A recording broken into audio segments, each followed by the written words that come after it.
यह कहानी एक वफादार नौकर गोपाल की है जो अपने मालिक के प्रति निस्वार्थ भक्ति रखता है। हालांकि परिस्थितियां उसे एक कठिन परीक्षा में डाल देती हैं, जिससे उसे बहुत बड़ी सीख मिलती है।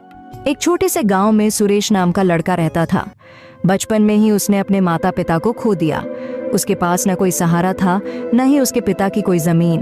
वह एक छोटी सी झोपड़ी में रहता था, लेकिन गांव में आई बाढ़ के कारण उसकी झोपड़ी भी बह गई। गांव के जमींदार धर्मदास बहुत दयालु व्यक्ति थे। उन्होंने सुरेश पर दया कर उसे अपने यहाँ काम पर रख लिया और रहने के लिए एक झोपड़ी दे दी। समय बीतता गया और सुरेश बड़ा हो गया। अब वह पूरी लगन से जमींदार के यहाँ काम करता था और जमींदार भी उस पर बहुत भरोसा करने लगे थे। एक दिन जमींदार ने सुरेश से कहा, बेटा, तुम अब शादी क्यों नहीं कर लेते? अब तुम्हारी शादी की उम्र हो गई है।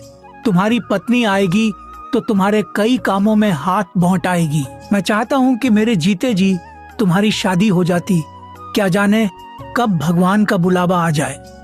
सुरेश बोला, मालिक, ऐसा क्यों कह रहे हो? मेरे लिए आप ही सब कुछ हैं। आप जैसा उचित समझे मैं वही करूँगा। जमींदार बोले, मेरी नजर में तुम्हारे लिए एक बहुत अच्छी लड़की है। शादी के खर्च की चिंता मत करना, वह मेरी जिम्मेदारी होगी।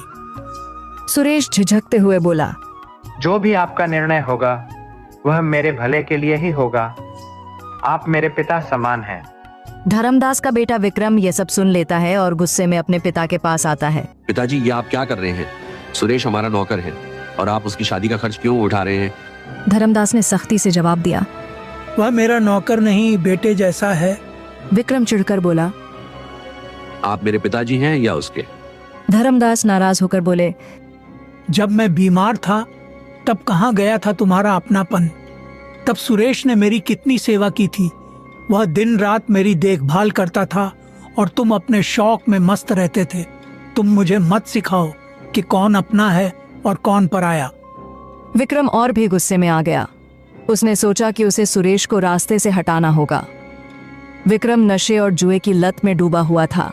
एक दिन उसने अपने पिता से 10,000 रुपए मांगे, लेकिन जब जमींदार ने उसे पैसे देने से इनकार कर दिया तो वह भड़क उठा। विक्रम ने सोचा, अब मैं देखता हूँ कि मुझे पैसे कैसे नहीं मिलते। वह चोरी की योजना बनाने लगा। अगले दिन जमींदार की तिजोरी से 20,000 रुपए गायब हो गए।